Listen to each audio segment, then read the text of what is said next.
नमस्कार, न्यूज गृह एनालाइसिस एनजिएमा स्वागत छ। म विजय पौडेल। नेकपा एमालेका अध्यक्ष केपी शर्मा ओलीले भारतले मिचेको नेपालको भूभाग लिपुलेक, लिम्पियाधुरा, कालापानी क्षेत्र तत्काल फिर्ता गर्नुपर्ने माग गर्नुभएको छ। यस सम्बन्धमा नेपाली जनता, दलहरू, सरकार लगायत सिङ्गो देशले एकजुट भएर बोल्नुपर्छ र आफ्नो मिचिएको भूभाग फिर्ता माग्नु अर्गेल्याई होइन भन्दै उहाँले यो कुरा भारतले पनि बुझिसकेको समेत बताउनु भएको छ। उहाँको थप दाबी के छ भने नेपालमा राजनीतिक खचपच भएर नेकपा एमालेको सरकार नढलेको भए यति बेला ती मिचिएका भूभाग नेपालमा फिर्ता भइसकेका हुने थिए।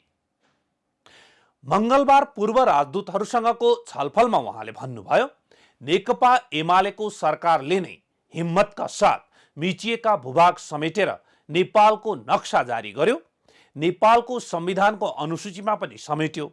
यसकारण राजनीतिक खचपच नभएको भए नेकपा एमालेले ती भूभाग पनि फिर्ता ल्याइसक्थ्यो। आजको एनजिएमा हामी यसै विषयमा एनालाइसिस गर्दैछौँ। कार्यक्रमको सुरुवात गरौं आजको समाचार हाइलाइट्सबाट।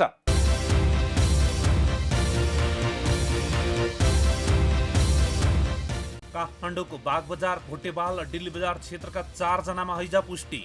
शुक्रबार ट्रपिकल तथा सररोग अस्पतालमा उपचार हुँदै जिल्ला स्वास्थ्य कार्यालय काठमाडौँका प्रमुख वसन्त अधिकारी भन्नुहुन्छ, फोहोर र प्रदूषित पानीका कारण हैजा फैलियो।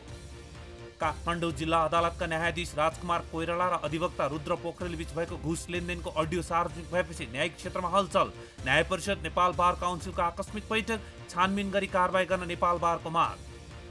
रुस युक्रेन युद्धका कारण पेट्रोलियम पदार्थको भाव बढेको जवाफ दिँदै आपूर्ति मन्त्री। कर कमिसन चुहावट घटाएर जनतालाई राहत दिनुको सट्टा आयल निगमलाई नाफा खोज्दै सरकार। पेट्रोलियम पदार्थमा अचाकले मूल्य वृद्धि गरेको निगम भन्छ, विद्युतीय लगायतका वैकल्पिक ऊर्जामा नगए देशलाई ठूलो आर्थिक क्षति हुन्छ। विद्युतीयमा पनि व्यापारीलाई मात्र कमिसन धेरै, जनतालाई भने शास्ति नै। दार्चुलाको शैल्य शिखर नगरपालिकामा 2 करोड भन्दा बढीको आर्थिक अनियमितता। नगरपालिकाले 3 वटा सडकको ठेक्का एउटै ठेकदारलाई दिएको भन्दै अनियमितता भएको हुन सक्ने सर्वसाधारणको आशंका। राष्ट्रिय स्वतन्त्र पार्टी नामक दल दर्ताको निवेदन दिनुभएका रवि लामिछाने विरुद्ध निर्वाचन आयोगमा 2 वटा उजुरी। स्वतन्त्र उम्मेद्वार उठ्ने घोषणा गरेकाहरूको दाबी, स्वतन्त्र भनेर नाम राख्न पाइँदैन। सुशासन, सामूहिक नेतृत्व, आर्थिक पारदर्शिता, विकेन्द्रीकरण सहित चेन्ज एन्फाको नाराबाट उदाएको कर्माछिरिङ शेर्पा र पङ्कज विक्रम नेम्बाङ समूह फुटेर नेम्बाङले अखिल नेपाल फुटबल सङ्घ एन्फाको निर्वाचन जिते पनि चुनौतीका चाङ धेरै। समाचार हाइलाइट्स पछि अब लागौं आजका विषयवस्तुतर्फ। हामीले एनजिएमा लगातार उठाउँदै आएका छौं, हाम्रा राजनीतिक दलहरू परराष्ट्र सम्बन्ध र कूटनीतिमाथि पनि राजनीति गर्छन्। सीमा विवादमा राजनीति गर्छन् र सत्ताको रोटी सेकिरहन्छन्। किन यस्तो हुन्छ? परराष्ट्र वा बाह्य सम्बन्ध कस्तो हुनुपर्छ? के यसमा आन्तरिक राजनीतिको प्रभाव पर्छ? परराष्ट्र सम्बन्ध वा कूटनीतिमा देशभित्रका सबै दलहरू, नेताहरू एकमत भएर एक ठाउँमा उभिनु पर्छ कि पर्दैन? कि यसमा पनि विभाजित हुन मिल्छ? बाह्य सम्बन्धहरू भनेको, परराष्ट्र सम्बन्ध, अन्तर्राष्ट्रिय सम्बन्ध भनेको आन्तरिक नीतिहरूको विस्तारित रूप हुन्छ, या बाह्य नीति भनेको आन्तरिक नीतिको विस्तारित रूप हुन्छ। त्यो आइसोलेटेड फर्ममा हुँदैन भनेर त्यो ठिकै हो। आन्तरिक पोलिटिक्स के छ, त्यसको रिफ्लेक्सन फरेन पोलिटिक्स, एक्सटर्नल पोलिटिक्समा हुन्छ। अब जति बेला डिक्टेटोरियल रुल थियो या सिस्टम थियो, त्यति बेला पोलिटिकल फोर्सेसका बिचमा त्यो सिस्टमको पक्ष र त्यसको विपक्षमा आन्तरिक रूपमै विभाजन थियो। राष्ट्र नीतिगत रूपमा, वैचारिक रूपमा अर्थात् प्रणालीगत रूपमा, मान्यतागत रूपमै विभाजित थियो। यस्तो स्थितिमा पनि फन्डामेन्टल प्रश्नहरूमा चाहिँ राष्ट्रिय सहमति नै हुनुपर्छ, आन्तरिक हुँदाहुँदै पनि। तर ती कुराहरू रिफ्लेक्ट भइराखेका हुन्छन् फेरि पनि। आन्तरिक मतभेदहरू रिफ्लेक्ट भएका हुन्छन्, किनभने ती आन्तरिक मतभेदहरू फन्डामेन्टल मतभेदहरू नै हुन्, आधारभूत मतभेदहरू। तर अब खास गरी एउटा 2046 सालको आन्दोलनलाई एउटा टर्निङ पोइन्ट मानौँ। त्यसपछिका स्ट्रगल के हुन् र के हुनु पर्थ्यो भन्दा त्यो एउटा multi party competitive democratic system आइसकेपछि त्यस अन्तर्गतकै हुन् र हुनु पर्थ्यो। एउटा मिस्टेक पोलिटिक्स नै आन्दोलन क्रान्ति भनेको हिंसा भनेको एउटा छनौटको विषय हो कि रोजाइको विषय हो कि जस्तो पाराले अगाडि बढ्यो। जब संविधानले परिवर्तनका सम्भावनाहरू बाटाहरू दिएको छ भने, लिगल्ली र पिसफुल्ली अगाडि बढ्ने बाटाहरू दिएको छ भने, त्यसले निषेध गरेको छैन भने त्यसपछि त्यहाँ भाइलेन्सको ठाउँ हुँदैन। पहिले राणा शासनका विरुद्ध हिंसात्मक सङ्घर्ष भयो, त्यसलाई जस्टिफाई गर्न सकिन्छ किनभने कन्स्टिट्युसनल्ली पिसफुल्ली त अगाडि बढ्ने बाटै अवरुद्ध थियो, त त्यो भत्काउन त पर्यो। तपाईँले फोर्सफुल्ली ब्यारियर खडा गरेपछि त्यो ब्यारियरलाई भत्काउनु पर्यो भन्ने कुरा हुन सक्थ्यो, अथवा निरङ्कुश राजतन्त्र र पञ्चायती व्यवस्था भएका बेला पनि त्यो हुन सक्थ्यो। तर त्यसपछि अब भाइलेन्सको कुनै न्यायोचित हिसाबले औचित्य चाहिँ रहँदैन। एउटा त्यहाँनेरि पोलिटिकल पार्टी को कसो के भन्ने कुरा भन्दा पनि पोलिटिकल पार्टीहरू कुन चरणमा हामी प्रवेश गऱ्यौँ भन्ने कुरा ठम्ब्याउन यो वा त्यो, म त्यतापट्टि धेरै जान चाहन्न, तर त्यहाँ एउटा गम्भीर मिस्टेक हो। 10 वर्ष देश हिंसामा फस्यो, के का लागि, कसका विरुद्ध के प्राप्तिका लागि भन्ने अहिलेसम्म पनि टुङ्गो भएको छैन, टुङ्गो लागेको छैन के का लागि थियो भन्ने। अब गणतन्त्रका लागि थियो भन्ने हो भने गणतन्त्र नआइकन त्यो टुङ्ग्यो। 63 सालमा त गणतन्त्र त आएको थिएन, र गणतन्त्र दिएँ भनेर या यो मितिमा दिन्छु पनि कसैले कमिटमेन्ट पनि गरेको थिएन। कसरी टुङ्ग्यो त, के का लागि भएको थियो? अब राजनीतिक बलमा चाहिँ गऱ्यौँ भने अथवा तर्क चाहिँदैन, मैले भनेपछि त्यही हो भन्यो भने त त्यो बेग्लै कुरा हो। अदरवाइज त्यसको के उद्देश्य थियो भन्ने कुरा चाहिँ त्यो अहिले पनि त्यो स्पष्ट छैन, कसका विरुद्ध थियो भन्ने कुरा। माओवादीको सशस्त्र विद्रोहका बारेमा केपी ओली सदैव प्रखर आलोचक रहँदै आउनु भएको छ। माओवादी विद्रोह र आक्रमणका कारण नेकपा एमाले भित्र पार्टीमा र पार्टी कार्यकर्तामा ठुलो स्खलन वा चुनौती आएका बेलामा पनि उहाँ नै एकमात्र व्यक्ति हुनुहुन्थ्यो जसले पार्टी पंक्तिमा ज्यान भर्ने काम गरिरहनु भयो।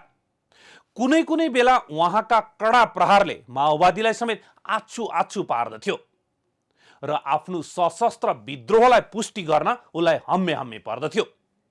तर उहाँ केपी ओली नै हो, फेरि त्यही माओवादीसँग पार्टी एकता गरेर नेकपा बनाउने।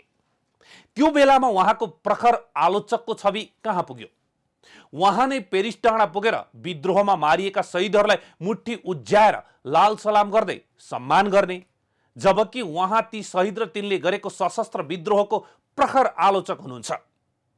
कुनै पनि विचार वा आइडियोलोजी नेतासँग छ भने त्यो सदैव हुनुपर्ने हो, तर राजनीतिक जोड घटाउका आधारमा समीकरण बनाउने, पार्टी जोड्ने र फुटाउने गर्दा प्राय आफैले गरेको प्रश्न आफैतर्फ पनि फर्कने गरेको छ।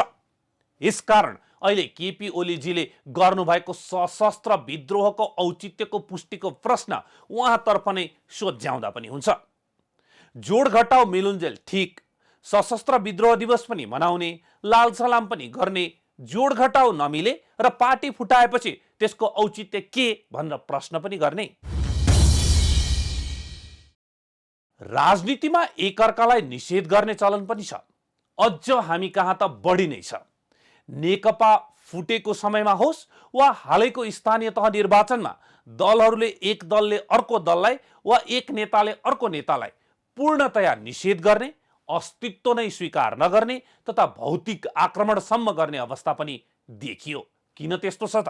शासन परिवर्तनका निम्तिका प्रयासहरूको चरणबाट मूलतः हामी विकासको चरणमा प्रवेश गर्यौँ। त्यो चरणको भिन्नता त्यहाँनिर भयो। जब विकासको चरणमा प्रवेश गर्यौँ भने पोलिटिकल स्ट्रगल भन्ने बित्तिकै स्वाभाविक रूपमा पोलिटिकल फोर्सेसहरूका बीचमा त्यो व्यवस्थाका पक्षधर र त्यसका विरोधीहरूका बीचमा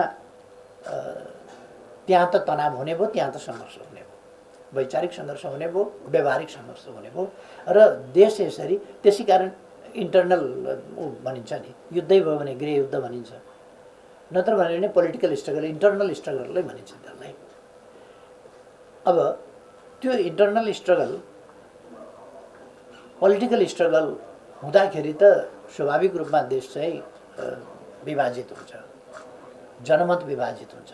तर त्यो चरण पार गरिसकेपछि अब विकासको चरणमा प्रवेश गरिसकेपछि सम्पूर्ण राष्ट्रिय शक्तिहरू एउटा सहमतिका साथ अगाडि बढ्नुपर्ने, आन्तरिक रूपमा पनि सहमतिका साथ अगाडि बढ्नुपर्ने हुन्छ। सहमति केमा भन्दा जुन डेमोक्रेटिक सिस्टम हामीले प्राप्त गरेका हुन्छौँ त्यस डेमोक्रेटिक सिस्टमको रक्षाका निम्ति, त्यसको रक्षाका निम्ति पहिले प्रावधानहरू तयार गरिन्छ कि त्यसको विधि बनाइन्छ नि, त्यसको रक्षा र सञ्चालनका लागि विधि बनाइन्छ, संविधान निर्माण र त्यसको कार्यान्वयन, त्यसमा सहमति हुन्छ। त्यो जुन सिस्टम हामीले बलिदान दिएर ल्यायौँ त्यो सिस्टमको रक्षाका निम्ति हामी एकजुट हुन्छौँ, एक ठाउँ हुन्छौँ। त्यसको प्रभावकारी कार्यान्वयनका लागि एक ठाउँ हुन्छौँ भनेको त्यसको चाहिँ नि पोलिटिकल इम्प्लिमेन्टेसन, त्यसलाई आर्थिक क्षेत्रमा विस्तार र त्यसको आर्थिक क्षेत्रमा कसरी त्यो सिस्टमलाई प्रभावकारी बनाउन कार्यान्वयन गर्ने भन्ने कुरा। र पोलिटिक्समा पनि हामी एउटै मञ्चमा पहिले तानाशाहीमा फरक फरक कित्तामा भएर वार चलिराखेका हुन्छ भने डेमोक्रेसीमा फरक फरक कित्तामा रहेर भने एउटा सिस्टमभित्र कम्पिटिसन भइराखेका हुन्छ। र त्यो कम्पिटिसन कन्डिसन के मात्रै हो भने कम्पिटिसन हुन्छ तर फियर कम्पिटिसन हुनुपर्छ। प्रश्न त्यो डेमोक्रेसीमा फियर कम्पिटिसन, पिसफुल कम्पिटिसन त्यो हुनुपर्छ। अब यसमा के भने मिस्टेक कहाँनिर हुन्छ भने कम्पिटिटिभ मल्टिपार्टी सिस्टम हामीले ल्यायौँ। कम्पिटिसन भनेको त तपाईँ पनि हुनु पर्यो, म पनि हुनु पर्यो, अनि कम्पिटिसन हुने भयो। तपाईँलाई निषेधै गरेपछि त कम्पिटिसन कसरी हुन्छ? त्यसका निषेध गर्ने नीति भनेको कम्पिटिसनको नीति होइन। निषेध गर्ने नीति भनेको उही पुरानै नीति हो। फेरि सिस्टम हामीले मान्यौँ भन्दाखेरि पनि अर्को के भइदियो भने सिस्टम चाहिँ मानेको हो कि होइन त वास्तवमा ट्याक्टिकल्ली तात्कालिक रूपमा केही समयका लागि मौजुदा राजनीतिक शक्तिहरूलाई एकअर्काले प्रयोग गर्न खोजेको हो कि अथवा सिस्टमलाई सुदृढ गरेर जान खोजेको हो, यसमा क्ल्यारिटी। निषेधको राजनीति गर्न खोजेको हो कि एउटा सिस्टमभित्र स्वस्थ प्रतिस्पर्धा गर्न खोज्यो, यो कुराहरूको तय भएपछि मलाई लाग्छ जब हामी एउटा डेमोक्रेटिक सिस्टम इस्टाब्लिस गर्छौँ हामीले ल्याएको, यदि यो एउटा पोलिटिकल स्टेप हो, ट्याक्टिकल स्टेप हो भन्ने हो भने त्यसलाई त्यसै गरी व्याख्या गर्नु पर्यो। र अनि कम्पिटिसन, त्यो कम्पिटिसन चाहिँ अब फियर कम्पिटिसन हुन्छ भन्ने कुरा हुँदैन त्यसमा। त्यो हामीले यदि सङ्घर्षको बाटो छान्यौँ भने, निषेधको बाटो छान्यो भने त अर्को पनि त मर्न तयार हुँदैन नि। त्यसकारण यो निषेधको बाटोलाई अस्वीकार गर्ने, सहकार्य सहअस्तित्वको आन्तरिक रूपमा पनि, आन्तरिक पोलिटिक्स पनि के हुनु पर्यो भन्दाखेरि कम्पिटिटिभ पोलिटिकल सिस्टम र कम्पिटिसन फियर कम्पिटिसन। संविधान सभा मार्फत ठुलो रस्सा कसीका बीच दलहरू मिलेरै संविधान जारी भयो। यद्यपि त्यति बेला मधेस केन्द्रित दलहरूले संविधानलाई स्वीकार गरेनन्। उनीहरूका केही रिजर्भेसन छन्। अहिले पनि उनीहरू ती रिजर्भेसन जीवितै छ र संविधान संशोधन गरेर माग सम्बोधन गर्नुपर्छ भनिरहेका छन्। तर यो संविधानलाई 100% स्वीकार गर्दै उनीहरूले निर्वाचनमा भाग लिएका छन्, सरकारमा सामेल भएका छन्। यसकारण त्यो विवाद त्यति ठुलो छैन अब। तर संविधान निर्माण भएपछि नेकपा एमाले र माओवादी एक भएर निर्वाचन लडेर झन्डै 2/3 शक्ति भरिदिएको त नेपाली जनताले हो नि। अनि त्यहाँ निषेधको राजनीति कसले सुरु गर्यो? एक अर्कालाई दोष दिँदै नेताहरू पन्छिन खोज्लान्, तर दोष त सबैको छ।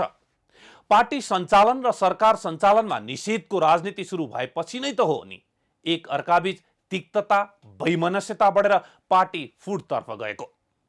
यसको हेक्का केपी ओलीजी, माधव नेपाल, प्रचण्ड, झलनाथजी सबैले राख्न जरुरी छ। व्यवस्था परिवर्तन गरेर त्यसलाई संविधान मार्फत संस्थागत गरिसकेपछि त आर्थिक विकासको चरण नै हो, राजनीतिक परिवर्तनको चरण त समाप्त भएको। तर निरङ्कुश व्यवस्थामा जस्तै निषेधको चरण पनि दलको नेतृत्व आफैले निम्त्याएको हो नि। दलहरूबीच बहुदलीय प्रतिस्पर्धा त हुन्छ नै, मत पाउन निषेधको राजनीति पनि चल्छ। सहमत वा एकमत भएर हिँड्नुपर्ने मुख्य विषयहरू चाहिँ के हुन् त? यसले नेपालको अन्तर्राष्ट्रिय सम्बन्धमा कस्तो प्रभाव पार्छ? अनि के यी विषयमा दलहरूबीच संवाद जारी छ त वा सहमति बनिरहेको छ त? निषेधको राजनीति होइन। यो एउटा ठुलो परिवर्तन आइसकेपछि अब यो अहिलेको चाहिँ सहमतिको राजनीति हो, सहकार्यको राजनीति हो। सहकार्यको राजनीतिभित्र फन्डामेन्टल कुराहरूमा, अघि मैले भने डेमोक्रेसीका फन्डामेन्टल कुराहरूमा हामी सहमत भएर राष्ट्रियताका प्रश्नहरू, हाम्रा लोकतन्त्रका प्रश्नहरू, लोकतान्त्रिक सिस्टम, कम्पिटिटिभ मल्टिपार्टी सिस्टम अथवा त्यसका अरू आधारभूत प्रश्नहरू, त्यसमा सहमत भएर हामी जान्छौँ। त्यसरी जानुपर्छ। एउटा यो इन्टरनल पोलिटिक्समा यो स्पष्ट भएपछि स्वाभाविक रूपमा यसको प्रतिफल के हुन्छ भने एक्सटर्नल पोलिटिक्समा पनि त्यसको प्रतिबिम्ब आउँछ। त्यसको त्यो त्यहाँ प्रतिबिम्बित हुन्छ र त्यसै हिसाबले राष्ट्रिय सहमति इन्टरनल पोलिटिक्समा आधारभूत प्रणालीगत पक्षमा र उद्देश्यगत पक्षमा अब विकासको चरणमा हामी प्रवेश गऱ्यौँ भन्ने भइसकेपछि यसमा पनि एक्सटर्नल पोलिटिक्समा पनि या पोलिसीमा पनि हामी एउटा सहमतिको बिन्दु साथ अगाडि जान सक्छौँ। आन्तरिक रूपमै त्यो छैन भने, जस्तो अहिलेको स्थिति एउटा सहज रूपमा भन्ने हो भने यो सरकार बनेपछि सिम्पली भन्ने हो भने संवाद छैन। 46 सालपछि यस्तो संवादहीनता कुनै पनि विषयमा, प्रतिपक्ष त कन्स्टिट्युसनल प्रतिपक्ष हो भने प्रतिपक्षसँग पनि परामर्श पनि नगर्ने र सबै कुरा गोप्य राखिने र प्रतिपक्षका विरुद्ध जाने खालका कुराहरू त्यस्तो डेमोक्रेसीमा हुँदैन। त्यो संवादहीनताको स्थिति अरू धेरै अहिले म धेरै कुराहरूमा नजाउँ। त्यसकारण तपाईँहरूले जुन उठाउनु भएको छ, पहिले यसको सहमति खालि हामीले शब्दको हिसाबमा मात्रै होइन अथवा हामीले सतहमा मात्रै होइन कि यो यसको रुट कज कहाँनिर हो, सहमति किन बनिरहेको छैन, किन संवाद भइरहेको छैन। जस्तो प्रधानमन्त्री बाहिर जानभन्दा अगाडि त प्रतिपक्ष लगायत प्रतिपक्षसँग त परामर्श हुन्थ्यो नै, त्यो त अनिवार्य नै कुरा हो। प्रतिपक्ष भनेको चाहिँ नि एउटा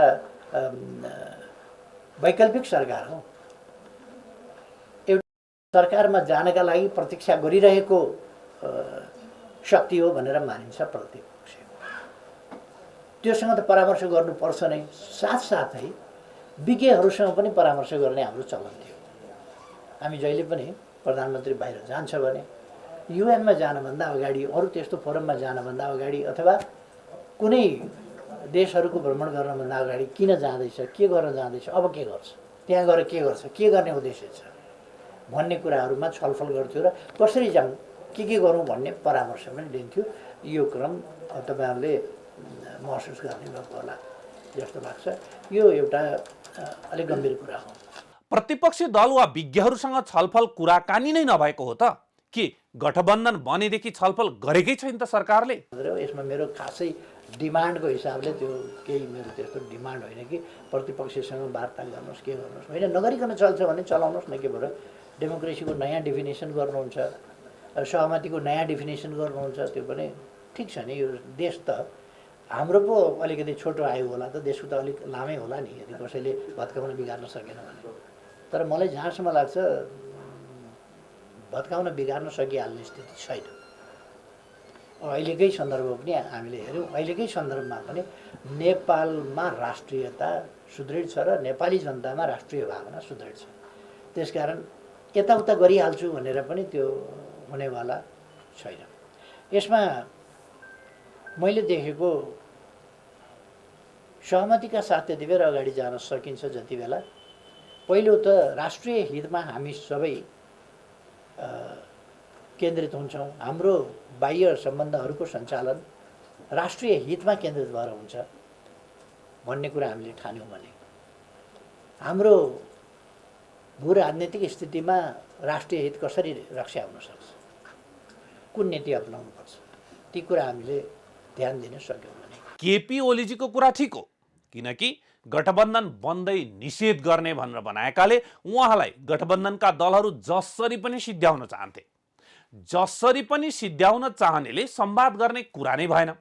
अर्कोतर्फ गठबन्धन भित्रकै माधव कुमार नेपाल, पुष्पकमल दाहाल ग्रुपले शेरबहादुर देउवालाई खबरदार गफ गर्लास् भन्ने नै भए, किनकि फेरि शेरबहादुरजी उता मिल्लान् वा ओलीले भनेको मान्लान् भन्ने डर उहाँहरूलाई छ। उहाँहरू प्रधानमन्त्री पत्नी सहित बालकोट पुग्दा पनि शङ्कै गर्नुहुन्छ। तर यो सँगसँगै मलाई बोलाएको छैन, त्यो विवाहमा म किन जानु भने जस्तो गरेर नेकपा एमाले पनि बस्न मिल्छ त? यहाँ त नबोलाएका कारणले त्यो नबोलाउनेलाई मात्र होइन, देश र जनतालाई पनि क्षति पुगिरहेको छ भने केपी ओलीजीले पनि त पहल गर्न सक्नुहुन्छ नि। मान्दैनन् वा बोलाउँदा आउँदैनन् भने सार्वजनिक वक्तव्य वा श्वेतपत्र जारी गरेर पनि त आफूले सत्ता गठबन्धनलाई सुझाव दिन चाहेका विषयहरू राख्न सकिन्छ नि। गठबन्धनले निषेध गर्यो भन्दैमा एमाले पनि निषेधकै राजनीति गर्नुपर्छ र? हाम्रा राजनीतिक दलहरू वा नेताहरू किन दोहोरो कुरा गर्छन्? कूटनीति र परराष्ट्र सम्बन्धमाथि राजनीति किन गर्छन्? के छिमेक सम्बन्धमा कार्ड खेल्दै हिँड्नु ठिक हो त? हामी हाम्रा छिमेकीहरूसँग भरपर्दो र विश्वसनीय नीति र व्यवहारका साथ प्रस्तुत हुन्छ। बाहिर भन्ने एउटा कुरा, भित्र गर्ने अर्को कुरो, त्यस्तो खालको द्वैध चरित्र त्यो हामी देखाउँदैनौँ। यदि हाम्रा छिमेकीहरूसँग हामी विश्वसनीय ढङ्गले व्यवहार गर्न सक्दैनौँ भने हामीले हाम्रो भू राजनीतिक स्थितिलाई नबुझेको देखिन्छ। र मैले धेरै ठाउँमा भन्ने गरेको छु कि हामी कार्ड खेल्न सक्दैनौँ। यो छिमेक सम्बन्धको प्रसङ्गमा अथवा अन्तर्राष्ट्रिय सम्बन्धको प्रसङ्गमा कुनै कार्ड खेल्न हामी सक्दैनौँ, हामीले खेल्नु पनि हुँदैन।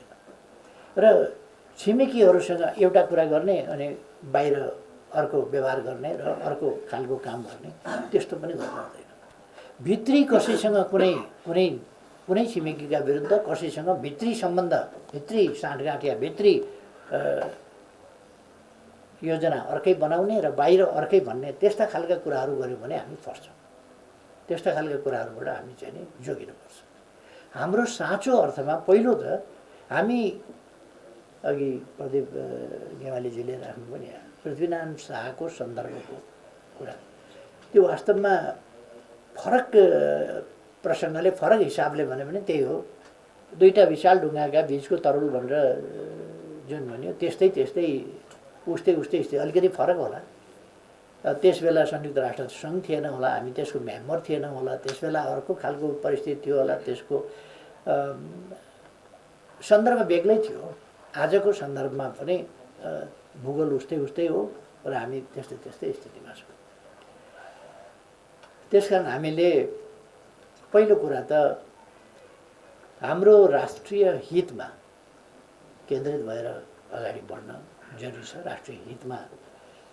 राष्ट्रिय हितलाई हेर्दा हामीले भन्ने गरेका छौँ, राष्ट्रिय हित हेर्दा हामीले मात्रै होइन, सबैले जोसुकैले पनि न्यायोचित र अन्तर्राष्ट्रिय उत्तरदायित्व, स्वाभाविक रूपमा प्राकृतिक हिसाबले आइपर्ने अन्तर्राष्ट्रिय उत्तरदायित्व र हामी संयुक्त राष्ट्रसङ्घले दिएको उत्तरदायित्व होला, नामले दिएको उत्तरदायित्व होला, सार्कले दिएको होला, बिमस्टेकले दिएको होला, अथवा BBILले दिएको होला, अथवा अरू अन्तर्राष्ट्रिय संयुक्त राष्ट्रसङ्घ अन्तर्गतका विभिन्न अनुबन्धहरू सम्झौताहरूमा हामी पक्ष राष्ट्र भएका हुनौँ, त्यसले हामीलाई दिएको होला। तिनीहरूको अब्लिगेसनभित्र हामी बस्नु पर्ला। त्यसर्थ हामीले राष्ट्रिय हित मात्रै भन्न सक्दैनौँ र कसैले पनि राष्ट्रिय हित मात्रै भन्दैन। राष्ट्रिय हित मात्रै भन्यो भने घनघोर अन्यायपूर्ण नीति पनि तय हुन सक्छ। त्यसकारण राष्ट्रिय हितको मात्रै कुरा होइन, न्यायोचित राष्ट्रिय हित हामीले वा अरू कसैले, साना वा ठुला देशले, जसले पनि न्यायोचित राष्ट्रिय हित हेर्न पर्ने हुन्छ। के हो त नेपाल जस्तो देशको न्यायोचित राष्ट्रिय हित? के नेपालका राजनीतिक दलहरू यो न्यायोचित राष्ट्रिय हित सोच्न, यसमा काम गर्न र परिणाम देखाउन सक्षम छन् त? हाम्रो राष्ट्रिय हित, न्यायोचित राष्ट्रिय हितको रक्षा र सम्वर्धन गर्नुपर्छ। राष्ट्रिय हित भनेको एउटा हाम्रो सार्वभौम सत्ताको सुरक्षा, संरक्षण। त्यो राष्ट्रिय सार्वभौम सत्ताको सुरक्षा र संरक्षण त्यो कसरी हुन्छ, त्यसको खास अर्थ सहित हामीले त्यसलाई अंगीकार गर्नुपर्छ। हामी सोभरेन छौँ, हामी स्वाधीन छौँ, हामी आफ्ना आन्तरिक वा बाह्य नीति निर्णयहरू गर्न स्वतन्त्र छौँ, कसैबाट शासित होइन, स्वाधीन छौँ र हाम्रा जेन्युन राष्ट्रिय हितहरूको हामी रक्षा गर्छौँ। अब यहाँ रक्षाको प्रश्न आउँदा चाहिँ हामीले यी सबै कुराहरूमा अलिक सावधानी साथ नै रक्षा गर्नुपर्ने हुन्छ।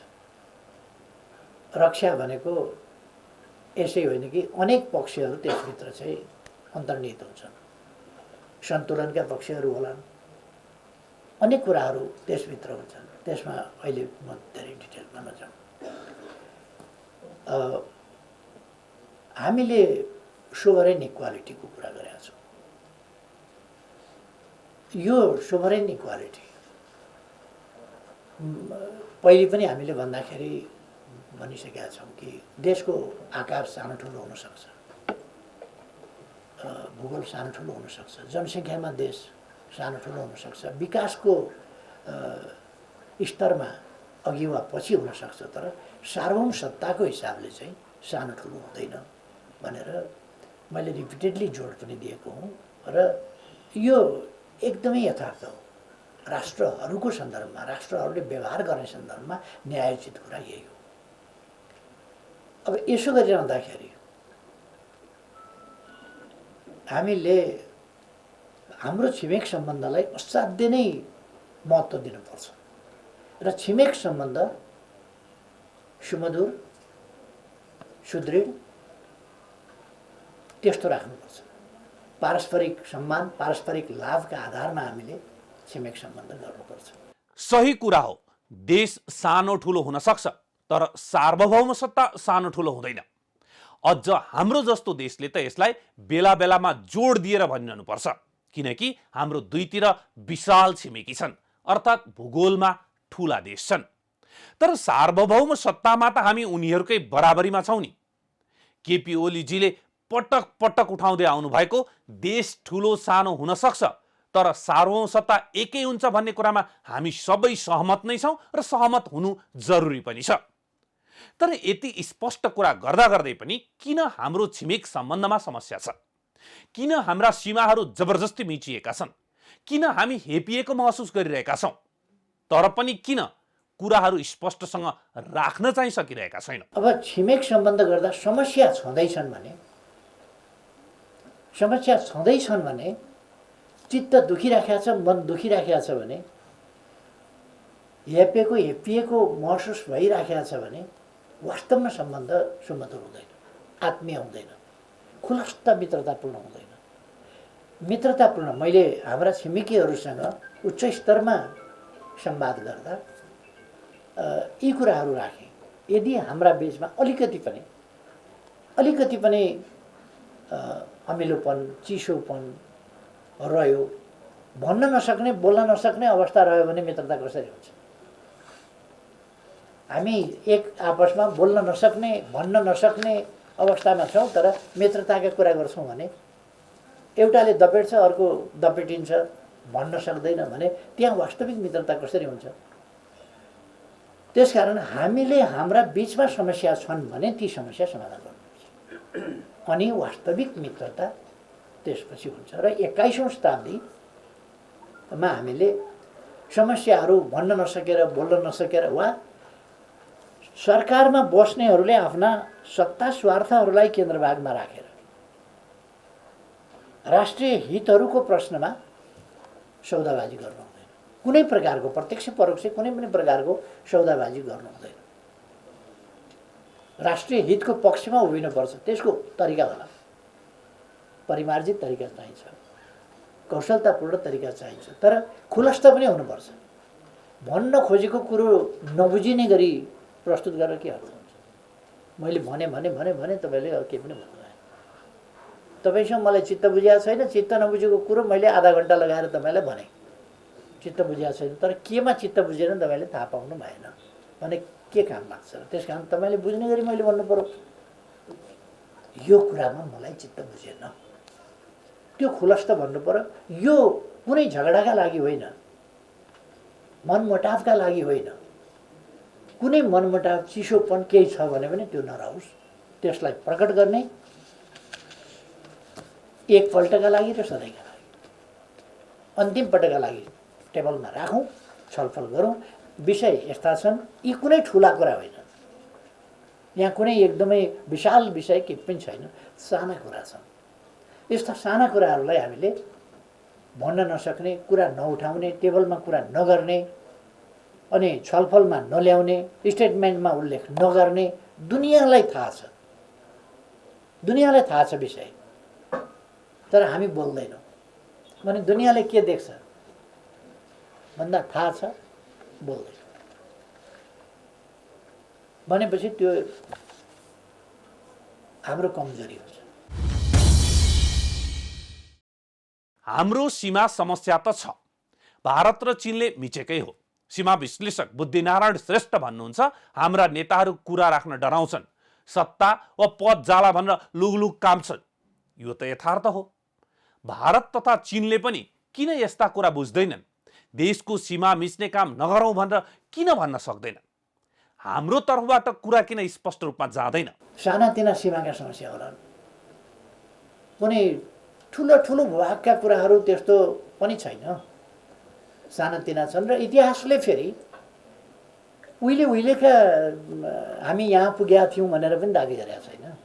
हामी इतिहासमा यहाँ पुगेका थियौँ वहाँ पुगेका थियौँ भन्ने दाबी पनि होइन। हामीले मानेका सन्धि सम्झौताहरूले तय गरेका सीमालाई हामीले मानेर र यदि हामीले लिम्पियादुरा लिपुलेक कालापानीको कुरा गर्ने हो भने सुगौली सन्धिपछि 146 वर्ष हामीले भोगचलन गरेको भूभाग हो। 146 वर्ष हामीले भोगचलन गऱ्यौँ। त्यसपछि एउटा समय सन्दर्भमा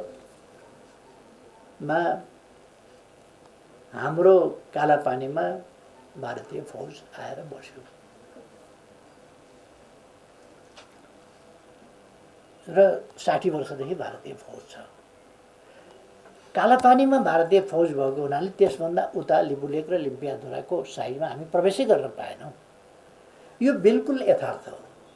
भनिन भने पनि अहिले नेपालीले भन्न सक्दैनन् भने पनि अलिक पछि नेपालीले भन्नेछन्, भन्छन् भन्नै पर्छ। र यस्तो समस्या 146 वर्ष सुगौली सन्धिमा हामीले दुई पक्षीय जो सबैले मानेको कुरा छ नि, सुगौली सन्धि त यसबाट हामीले प्राप्त गरेको भनेपछि यसलाई हामीले अर्घ्यालै गऱ्यौँ कि भन्ने ठान्नुपर्ने कुनै आवश्यकता छैन। अनि कहिले पनि नउठाउने, कसैले पनि नबोल्ने, अनि हाम्रो भौगोलिक अखण्डता, हाम्रो सीमा सम्बन्धी प्रश्न, हाम्रो सीमा यो हो, छलफल गरौँ, कुरा गरौँ र यसलाई टुङ्ग्यौँ, यो हाम्रो भूभाग चाहिँ हामीलाई फिर्ता चाहियो भन्ने कुरा कुनै अर्गेलाई होइन, यो सम्बन्ध बिगार्ने कुरा पनि होइन। नेकपा एमाले मिचिएका भूभाग समेटेर नक्सा नै जारी गर्यो हिम्मतका साथ। सम्बन्ध बिगार्ने कुरा होइन भने त्यसपछि किन झन् भारत सीमा विषयमा बोल्न नै नचाहने अवस्थामा पुगेको छ? यो समाधान गर्नतर्फ किन भारत अग्रसर छैन? हाम्रो त्यो भूभाग फिर्ता किन हुन सकिरहेको छैन? नेपालको राजनीतिक खचफच नभएको भए लिम्पियाधुरा, लिपुलेक, कालापानी वा अन्य सीमा सन्दर्भहरू चाहिँ अहिलेसम्ममा समाप्त भइसकेका हुन्थे भन्ने मलाई लाग्छ।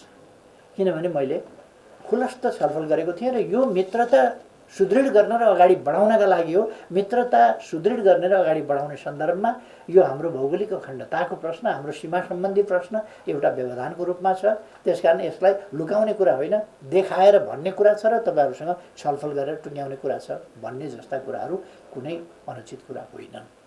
त्यो कुरा उहाँहरूले पनि कुराकानीको दौरानमा एक्सेप्ट गरेको हो। त्यसै कारण हामीले इमिनेन्ट पर्सन्स ग्रुप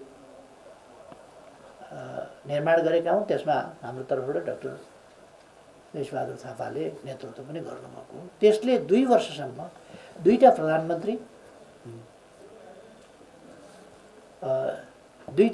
प्रधानमन्त्रीका बिचमा छलफल भएर कुरा भएको थियो र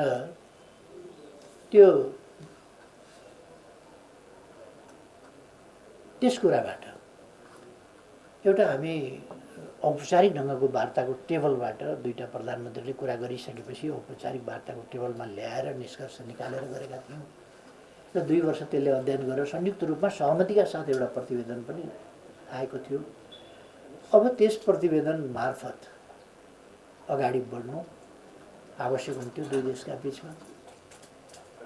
त्यो पोलिटिकल दाउपेचले गर्दाखेरि त्यो प्रक्रिया चाहिँ नि यो नेपालको आन्तरिक पोलिटिक्स पनि यसमा दोषी छ।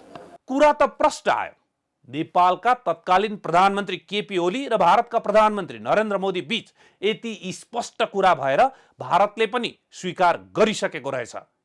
तर यो व्यक्तिगत कुराकानीको तहमा मात्र रह्यो वा त्यसपछि गठन भएको प्रबुद्ध व्यक्ति समूहको प्रतिवेदनले भारतलाई अप्ठ्यारोमा पर्यो?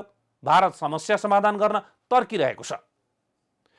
प्रमाणका आधारमा नेपाल माथि नै रहेकाले पनि भारत तर्किएको हुन सक्छ। संस्थागत मेमोरीमा राख्ने हो भने तत्कालीन प्रधानमन्त्री केपी ओलीजीले गरेको कुरा र 1-to-1 कुराकानी अहिलेका प्रधानमन्त्री शेरबहादुर देउवाले पनि निरन्तरता दिन सक्नुपर्ने हो।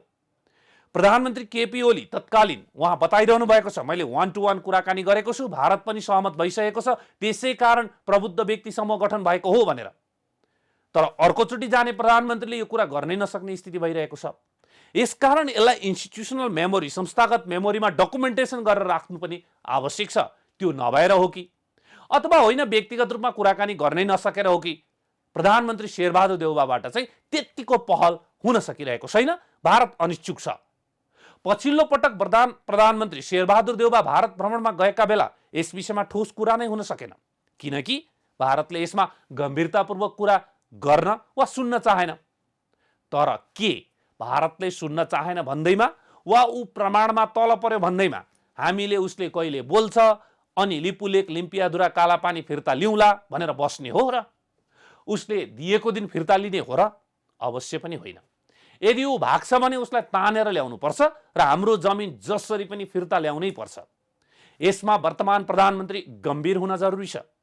उहाँका पालामा यो काम भएन भने नेपाली जनताले अर्कोको पाला कुर्नुपर्ने स्थिति आउँछ र यसले उहाँलाई व्यक्तिगत रूपमा र पार्टीगत रूपमा नेपाली कांग्रेसलाई कुनै हित गर्दैन। हस्त न्यूज गृह एनालाइसिस NGA आजलाई यति नै। हामी सबैलाई बिदा दिनुहोस्। नमस्ते।